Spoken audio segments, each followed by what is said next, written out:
So let me tell you a story. Joker released on 2nd October and I was incredibly excited. Before that, the first teaser, which released on April 3rd, blew me away.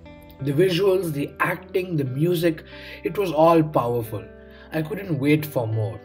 I watched that teaser like 80 times. So then on August 28th, the trailer came out and my mind was. I was fascinated by the look and feel of Gotham. It felt like a place no one wanted to live in. It was dirty and melancholic. It was its own character, and I find that very beautiful. Then on October 8th, I went for the film, but got thrown out. Okay, not actually thrown out, but you get the idea.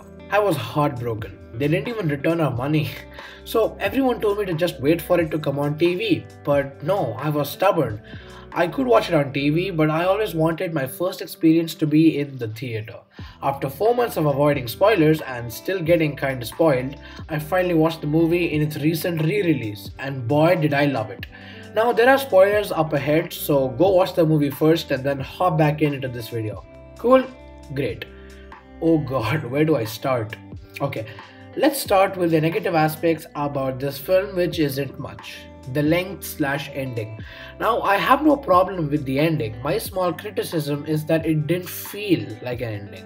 To me, it felt like the film had reached its midpoint, but it abruptly ends. At least to me. Now, the film would have been longer if that happened, which is a perfect segue to my next point. This film should have been longer. Now, they could explore more in the sequel, but I wanted a sense of finality to this film.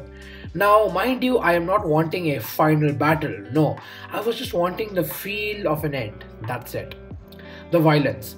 Now, I'm not a guy who says that bloody violence makes a movie bad. No, I watch Tarantino's films and they are incredibly brutal, yet I still love them. But in those films, the violence feels suited to that world created by Quentin. They feel right in his movies.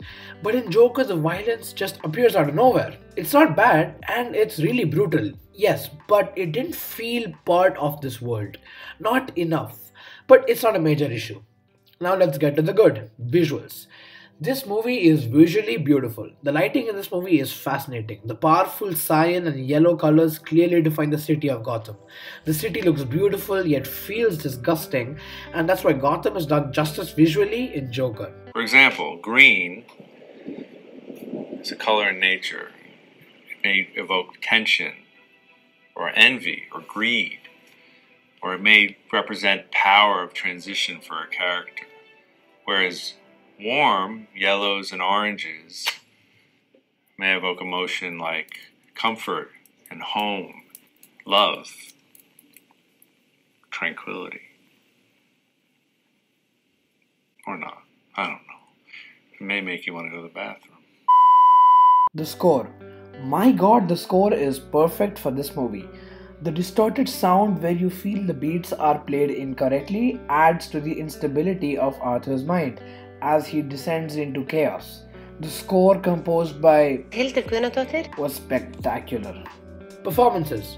The supporting cast does a good job. Zazie Beetz plays the love interest well enough, but she doesn't have much to do. She was his date, but it was later revealed that she dating him was a hallucination. Later, when he breaks into her house, she doesn't know who Arthur is. Robert De Niro plays the likable yet harsh TV show host Murray Franklin. He makes you care for him as he is presented as a fun guy. In one of the scenes, Murray says that he wished Arthur was his son. That was great, Arthur. Thank you. I mean, I loved hearing what you had to say. It made my day. Thanks, Murray.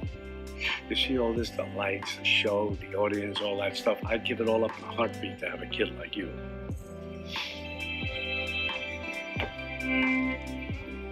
Since we care about Arthur in this film, we care about Murray too, as he acts nice towards our protagonist Arthur. But turns out that was mostly a fantasy, all within Arthur's mind. In reality, Murray is a huge douche who's willing to humiliate his fans in order to get those sweet, sweet views. He mocks Arthur and then invites him on the show to make fun of him even more. So then Arthur decides to go on his show and kill himself. But he changes his plans and gives Murray What you deserve!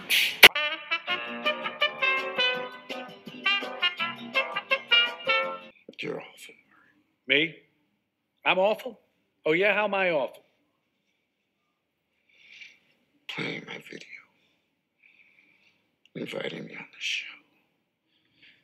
You just wanted to make fun of me. But the performance, which is one of the best in the decade, is Joaquin freaking Phoenix. Holy did he deserve that Oscar.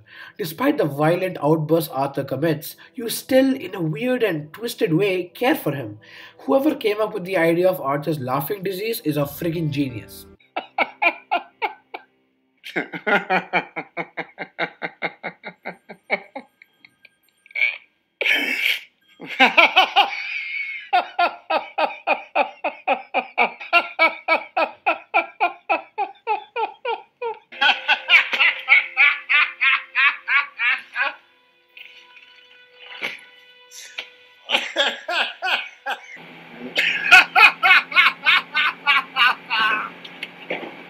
What, you think that's funny?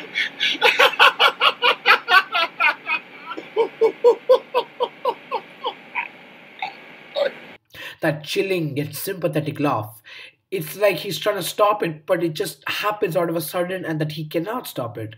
There's like a pain in his laugh, which seems to bleed through perfectly with Joaquin's brilliant performance. You just see what he goes through and can't help but feel sympathetic towards him. He tries to smile and be happy but always gets beat down.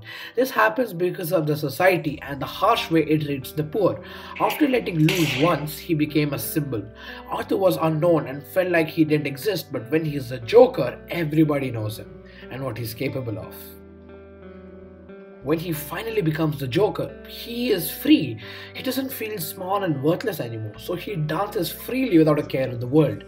He doesn't care. He isn't burdened by the society. He is now the Joker. I think that's why the stairs dance scene will be one of the most memorable scenes in the history of cinema. Before, Arthur walked up those stairs tired and alone, stressed and frustrated from society, but now he is set free and goes down the stairs with beaming energy as the sun shines bright on him.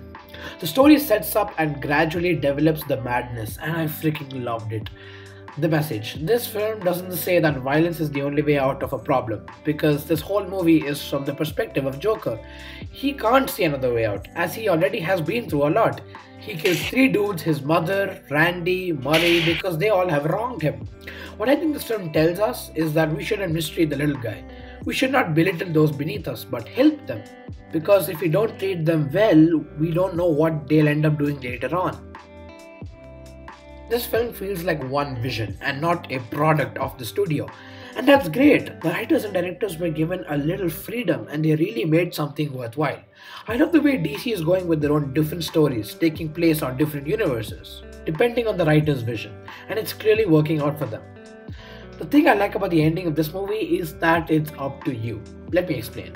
The movie ends with Arthur laughing happily, and we don't know if he's laughing at the death of the Waynes as he sort of created Batman, or the joke here is that everything we saw, the whole film, was all in Arthur's head.